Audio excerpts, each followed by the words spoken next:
ദൈവത്തിന് മഹത്വം. നിങ്ങൾക്കെല്ലാവർക്കും ക്രിസ്തുവേശുവിൽ എൻ്റെ സ്നേഹവന്ദനത്തെ ഞാൻ അറിയിക്കുന്നു. ഞാൻ വിയവരം ജോർജ് കുട്ടി. ഞാൻ യേശുവിനെ എൻ്റെ കർത്താവും രക്ഷിതാവുമായി അംഗീകരിച്ചത് 1971 ഒക്ടോബർ 15 ആയിരുന്നു. അതിനുശേഷം 1971 ഒക്ടോബർ 24 വിശ്വാസ സ്നാനം സ്വീകരിപ്പാനിടയായിത്തീർന്നു. ഞാൻ സ്നാനപ്പെട്ടത് വിവരം വായ്പാട്ട് അച്ചൻകോവിലാറിൽ മേക്കാട്ട് വിരിപ്പിൽ കടവിലാണ് ഞാൻ സ്നാനമേറ്റത്. എന്നെ സ്നാനപ്പെടുത്തിയത് തിരുവല്ല കിഴക്കമ്പത്തൂറ്റ് സ്വദേശിയായ ഭക്തനായ പാസ്റ്റർ സൗമ്യലുകുട്ടിച്ചായനായിരുന്നു എന്നതും എനിക്ക് സന്തോഷത്തിന് വക നൽകുന്നു. ഞാൻ സ്നാനപ്പെട്ട പിറ്റേ ദിവസം സ്കൂളിൽ ചെന്നപ്പോൾ എൻ്റെ കൂട്ടുകാരനോട് ചോദിച്ചു, ജോർജ് കുട്ടി, നീയും കലക്കവെള്ളത്തിൽ മുങ്ങിയോ എന്ന് ചോദിച്ചു. അവരുടെ വിചാരം കലക്കവെള്ളത്തിൽ മുങ്ങുന്നത് തെറ്റാണ് എന്നുള്ള രീതിയിൽ അവർ സംസാരിച്ചത്. അപ്പോൾ ഞാൻ ഇസ്രായേലിൻ്റെ ചരിത്രം ബൈബിളിൽ കൊടുന്ന് പരിശോധിപ്പാൻ എനിക്കിടയായിത്തീർന്നു. ദൈവം തൻ്റെ ജനത്തിന് അവകാശമായി കൊടുത്ത വാഗ്ദത്ത ദേശം, ആവർത്തന പുസ്തകം 11-ാം അധ്യായം 11-ാം വാക്യം, നിങ്ങൾ കൈവശമാക്കുവാൻ ചെല്ലുന്ന ദേശമോ മലകളും താഴ്വരകളും ഉള്ളതായി ആകാശത്ത് നിന്ന് പെയ്യുന്ന മഴവെള്ളം കുടിക്കുന്നതും നിന്റെ ദൈവമായ യഹോവ പരിപാലിക്കുന്നതുമാകുന്ന ദേശമാണ്. ആവർത്തനം 8-7-9, മലയിൽ നിന്നും താഴ്വരയിൽ നിന്നും പുറപ്പെടുന്ന നീരൊഴുക്കുകളും ഉറവുകളും തടാകങ്ങളും ഉള്ള ദേശം. ഞാൻ ഇസ്രായേൽ ദേശം സന്ദർശിച്ചിട്ടുണ്ട്. അവിടെ മിക്കവാറും മലകളാണ്. ഈ മഴ പെയ്യുമ്പോൾ മലകളിൽ നിന്ന് കുത്തി ഒഴുകുന്ന വെള്ളമാണ് ഈ നദികളിൽ വന്ന് പതിക്കുന്നത്. തന്നെയുമല്ല, യോശുവയുടെ പുസ്തകം 3-ാം അധ്യായം 14-15 വാക്യം വായിക്കുമ്പോൾ കൊയ്ത്തുകാലത്തൊക്കെയും യോർദാൻ തീരമെല്ലാം കവിഞ്ഞൊഴുകും. അപ്പോൾ കൊയ്ത്തുകാലത്തൊക്കെ യോർദാൻ നദിയിൽ വലിയ വെള്ളപ്പൊക്കമാണെന്നാണ് പറഞ്ഞതിൻ്റെ അർത്ഥം. ഇസ്രായേലിൽ 2 കൊയ്ത്ത് നടക്കുന്നുണ്ട്. ഇസ്രായേലിൻ്റെ ആദ്യത്തെ 3 ഉത്സവം നടക്കുന്ന സമയത്ത് അവരുടെ യവക്കൊയ്ത്ത് നടക്കുന്ന കാലമാണ്.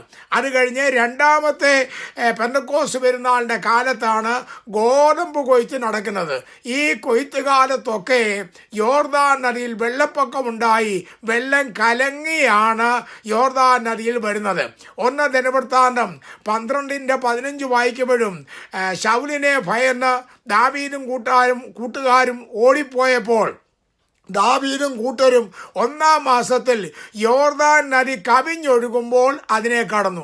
ഈ വാക്യങ്ങൾക്കകത്തെല്ലാം വ്യക്തമാക്കുന്നത് യോർദാൻ നദിയിൽ കൂടെ വെള്ളപ്പൊക്കം ഉണ്ടാവും. വെള്ളപ്പൊക്കം ഉണ്ടാകുന്ന നദി തീർച്ചയായും കലങ്ങിയ വെള്ളമാണ്. എൻ്റെ വീട് കുട്ടനാട്ട് വീയവരത്താണ് വീട്. ഞങ്ങളുടെ വീടിൻ്റെ ഫ്രണ്ട് വശത്താണ് പമ്പയാറിൻ്റെ ഒരു ശാഖ പോകുന്നത്. മറ്റേ വശത്ത് അച്ചൻകോവിലാറും 2 നദിയും കൂടെ വന്ന് യോജിക്കുന്ന ഒരു സ്ഥലമാണ് വീയവരം എന്ന് പറഞ്ഞത്. അവിടെ വെള്ളപ്പൊക്കം ഉണ്ടാകുമ്പോൾ 2 നദിയിലെയും വെള്ളം കലങ്ങും. ചില ദിവസങ്ങൾ കഴിഞ്ഞ് ആ എക്കലൊക്കെ അടങ്ങിയ ശേഷം മാത്രമേ വെള്ളം തെളിഞ്ഞു വരത്തുള്ളൂ. എങ്കിലും ഞങ്ങൾ കലക്ക് വെള്ളത്തിലായാലും കുളിച്ചിട്ടാണ് സ്കൂളിൽ പോകുന്നത്.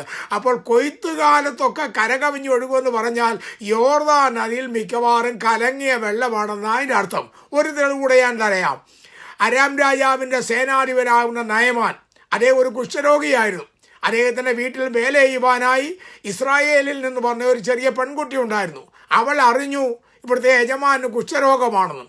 അവൾ യജമാനൻ്റെ ഭാര്യയോട് പറഞ്ഞു, യജമാൻ ഇസ്രായേലിലൊന്ന് ചെന്നാൽ അവിടെ ഒരു പ്രവാചകനുണ്ടായി, ഏലിശ. അദ്ദേഹം യജമാനൻ്റെ കുഷ്ഠരോഗം മാറ്റി ശുദ്ധമാക്കി പറഞ്ഞയക്കുമെന്ന് പറഞ്ഞു. അങ്ങനെ നയമാൻ അരാം രാജാവിനെ പോയി കണ്ടു. അരാം രാജാവ് എഴുത്ത് ഇസ്രായേൽ രാജാവിന് കൊടുത്തു. ഇസ്രായേൽ രാജാവിൻ്റെ അടുക്കൽ നയമാൻ ചെന്നപ്പോൾ ഇസ്രായേൽ രാജാവ് കൈമലർത്തി, എന്നെക്കൊണ്ട് കഴിയത്തില്ല, ഞാൻ ദൈവമൊന്നും അല്ലെന്ന് പറഞ്ഞ് മടക്കി അയച്ചു.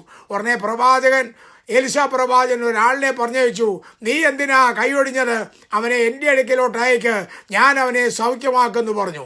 അങ്ങനെ നയമാൻ പരിവാരത്തോടുകൂടെ പ്രവാചകൻ്റെ വീട്ടുവാതിക്കൽ വന്നു. വീട്ടുവാതിക്കൽ വന്നിട്ട് പ്രവാചകൻ ഇറങ്ങിച്ചെന്നില്ല.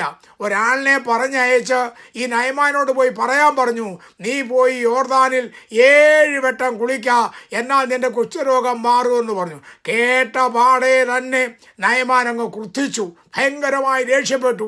മനുഷ്യനെ കളിയാക്കുന്ന ഒരു പദ്ധതിയല്ലയോ, ഇത്രയും ദൂരേന്ന് ഞാൻ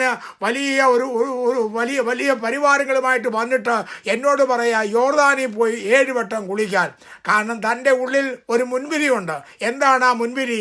താൻ പറഞ്ഞത് ഇങ്ങനെയാണ്, അരാം രാജ്യത്ത് രാജാക്കന്മാർ 5:12.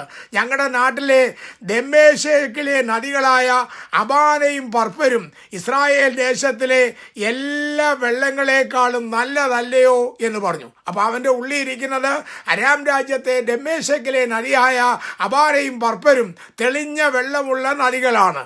പിന്നെന്തിനാ ഞാനിവിടെ വന്ന് ഈ യോർദാൻ നദിയിൽ കലക്കവെള്ളത്തിൽ മുങ്ങുന്നത് എന്നാണ് ഈ നയമാൻ പറഞ്ഞതിൻ്റെ അർത്ഥം. ഞാൻ പറയട്ടെ, നയമാനെ, നീ അത് കലക്കവെള്ളമാണെന്നും പറഞ്ഞ് പ്രവാചകൻ പറഞ്ഞ കൽപ്പന അനുസരിക്കാതെ നീ പോയാൽ നിന്റെ കുഷ്ഠരോഗം ഒരിക്കലും മാറത്തില്ല.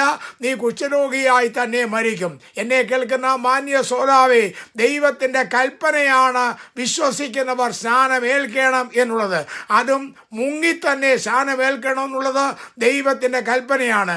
അത് കലക്കവെള്ളമാണെന്ന് പറഞ്ഞ് അവഗണിച്ചാൽ നീ ഒരിക്കലും ദൈവസന്നിധിയിൽ എത്തുപെടത്തില്ല. എന്നെ കർത്താവേ കർത്താവേ എന്ന് പറയുന്ന ഏവനുമല്ല, എൻ്റെ വചനം പ്രമാണിക്കുന്നവൻ അത്രേ ദൈവരാജ്യത്തിൽ കിടക്കുന്നത്. കലക്കവെള്ളവാനും പറഞ്ഞ് മുൻവിധിയോടെ അതിനെ തള്ളിക്കളഞ്ഞാൽ നീ നിന്റെ പാപത്തിൽ മരിക്കുമെന്നുള്ളത് ദൈവനം പഠിക്കുന്ന ഏതൊരാൾക്കും മനസ്സിലാക്കുവാൻ ഗണം ഇടയായിത്തീരും. തന്നെയുമല്ല, സ്നാനം നമ്മുടെ ജഡത്തിൻ്റെ അഴുക്ക് കളയുന്നതല്ല. 1 പത്രോസിൻ്റെ ലേഖനത്തിൽ സ്നാനത്തെക്കുറിച്ച് പറയുമ്പോൾ പത്രോസ് അപ്പോസ്തലൻ പറയുന്നത്, സ്നാനമോ ഇപ്പോൾ ജഡത്തിൻ്റെ അഴുക്ക് കളയുന്നതായിട്ടല്ല, ദൈവത്തോട് നല്ല മനസാക്ഷിക്കായുള്ള അപേക്ഷയായിട്ടത്രേ. അപ്പോൾ സ്നാനപ്പെടുന്നത് നമ്മുടെ ദേഹത്തെ അഴുക്ക് കളയാൻ വേണ്ടിയല്ല, ദൈവത്തോടുള്ള നല്ല മനസാക്ഷിക്കുള്ള അപേക്ഷയാണ്. അഴുക്ക് കളയാനാണെങ്കിൽ ശുദ്ധവെള്ളം നല്ലതാ. എബ്രായ ലേഖനം 10:22 വായിക്കുന്നു, ശുദ്ധവെള്ളത്താൽ ശരീരം കഴുകപ്പെട്ടു വരും. ഇപ്പം നമ്മുടെ ദേഹശുദ്ധിക്കാണെങ്കിൽ കലക്കവെള്ളത്തിൽ കുളിക്കാതെ നല്ല വെള്ളത്തിൽ കുളിക്കുന്നതാണ് നല്ലത്. എന്നാൽ സ്നാനം ജഡത്തിൻ്റെ അഴുക്ക് കളയുന്നതായിട്ടല്ല, ദൈവത്തോടുള്ള നല്ല മനസാക്ഷിക്കുള്ള അപേക്ഷയായിട്ടാണെന്നാണ് ദൈവവചനം പറയുന്നത്. അതുകൊണ്ട് യോർദാനിലെ വെള്ളം കലക്കമാണെന്നും പമ്പയാറ്റിലെ വെള്ളവും അച്ചൻകോവിലെ ആറ്റിലെ വെള്ളവും കലക്കവെള്ളമാണെന്നും പറഞ്ഞ് ദൈവത്തിൻ്റെ കൽപ്പന നിരസിക്കരുത്. ദൈവം നോക്കുന്നത് ചടങ്ങല്ല, അതിൻ്റെ ഉദ്ദേശശുദ്ധിയാണ് ദൈവം നോക്കുന്നത്. എന്താണ് ഉദ്ദേശശുദ്ധി? നീ വെള്ളത്തിൽ മുങ്ങുമ്പോൾ കർത്താവ് മരിച്ചടക്കപ്പെട്ടതുപോലെ എൻ്റെ പാപസംബന്ധമാകുന്ന പഴയ മനുഷ്യനെ കർത്താവിനോടുകൂടെ ഞാൻ കുഴിച്ചിടുന്നു, അടക്കുന്നു. വെള്ളത്തിൽ നിന്ന് പെട്ടെന്ന് പൊങ്ങുമ്പോൾ കർത്താവ് ഉയർത്തെഴുന്നേറ്റതുപോലെ അവനോടുള്ള നല്ല മനസാക്ഷിക്കുള്ള അപേക്ഷയ്ക്കായി ഞാനും ഉയർത്തെഴുന്നേറ്റിരിക്കുന്നു എന്നാണ് അതിൻ്റെ അർത്ഥം. ചില വർഷങ്ങൾക്ക് മുൻപ് ഡാളസിൽ ഞാൻ ശുശ്രൂഷിച്ചുകൊണ്ടിരുന്ന സഭയിലെ ദൈവജനവും ഞങ്ങളും എല്ലാം കൂടെ അച്ചൻ കുഞ്ഞലന്തൂറിൻ്റെ നേതൃത്വത്തിൽ ഇസ്രായേൽ നാട് കാണുവാൻ പോകുകയുണ്ടായി. നല്ല മനോഹരമായ ഒരു യാത്രയാണ്. യേശു ജനിച്ച സ്ഥലം, യേശു മരിച്ച സ്ഥലം, അത്ഭുതങ്ങൾ പ്രവർത്തിച്ച സ്ഥലം, കാനാവിലെ കല്യാണം നടത്തിയ സ്ഥലം, അങ്ങനെ ഏതെല്ലാം രീതിയിൽ ഉള്ള സ്ഥലമുണ്ടോ അതെല്ലാം ഞങ്ങൾ പോയി കണ്ടു. ആ കൂട്ടത്തിൽ ഞങ്ങളെ യേശു സ്നാനമേറ്റ യോർദാൻ നദി കാണിപ്പാനും യേശു സ്നാനമേറ്റ കടവ് കാണിക്കുവാനും ഞങ്ങളെ കൊണ്ടുപോയി. ഞങ്ങളവിടെ ചെന്നപ്പോൾ കണ്ട കാഴ്ച ഒരു വലിയ നദി എന്നുള്ള ഭാവനയായിരുന്നു എൻ്റെ ഉള്ളിലിരുന്നത്. എന്നാൽ യോർദാൻ നദിയുടെ വീതിയെല്ലാം കുറഞ്ഞു. ഞങ്ങൾ കണ്ട ആ സ്ഥലത്ത് നമ്മുടെ നാട്ടിലെ ഒരു തോടിൻ്റെ വീതി മാത്രമേ യോർദാൻ നദിക്ക് ഉണ്ടായിരുന്നുള്ളൂ. അതിനകത്തെ വെള്ളം നോക്കിയപ്പോൾ നമുക്ക് കൈ പോലും കോരിയെടുക്കാൻ വയ്യാത്ത രീതിയിൽ കലങ്ങി മറിഞ്ഞ ഒരു നല്ല വെള്ളമല്ല എന്നെനിക്ക് മനസ്സിലായി. കാരണം അത്രമാത്രം കലങ്ങി കിടക്കുന്ന ഒരു തോടാണ് എനിക്ക് കാണുവാൻ കഴിഞ്ഞത്. എന്നാൽ ഞങ്ങൾ നോക്കിക്കൊണ്ട് നിൽക്കുമ്പോൾ ചിലരെല്ലാം അവിടെ സ്നാനപ്പെടുത്തുന്നത് കണ്ടു. വേറെ ചിലർ സ്നാനപ്പെടുത്താൻ ആളില്ലേലും തന്നെത്താനെ അതിനകത്ത് മുങ്ങിപ്പൊങ്ങുന്നത് കണ്ടു. ഏതായാലും ഇപ്പോഴും ആൾക്കാർ യോർദാനിലെ വെള്ളത്തെ സ്നേഹിക്കുന്നു, അവിടെ സ്നാനശുശ്രൂഷ നടക്കുന്നു എന്നുള്ളത് ദൈവനാമ മഹത്വത്തിനായി ഞാൻ ഓർപ്പിച്ചു കൊള്ളട്ടെ. എന്നെ കേൾക്കുന്ന പ്രിയ ശ്രോതാവേ, കലക്കവെള്ളത്തിൽ മുങ്ങുക എന്ന് പറഞ്ഞത് കർത്താവിൻ്റെ കൽപ്പന നിസ്സാരമായി തള്ളിക്കളയരുത്. വെള്ളമേതായാലും ഉദ്ദേശശുദ്ധിയാണ് നോക്കുന്നത്. അതുകൊണ്ട് കർത്താവിനോട് ചേരുവാനാണ് സ്നാനം, അല്ല മറ്റാരോടും ചേരുവാനല്ല. അതുകൊണ്ട് കർത്താവിനോട് ചേർന്ന സ്നാനം മുൻവിധി കൂടാതെ അംഗീകരിക്കുന്നെങ്കിൽ ദൈവീയ അനുഗ്രഹങ്ങൾ ലഭിപ്പാനിടയായിത്തീരും. ഷണ്ണൻ സ്നാനപ്പെട്ടപ്പോൾ സന്തോഷിച്ചും കൊണ്ട് തന്നെ വഴിക്ക് പോയി. അതുകൊണ്ട് നമ്മുടെ ജീവിതത്തിലും സന്തോഷം വരണമെങ്കിൽ ദൈവത്തിൻ്റെ കൽപ്പന അനുസരിക്കണം. അതിനായി ദൈവം നമ്മെ സഹായിക്കട്ടെ.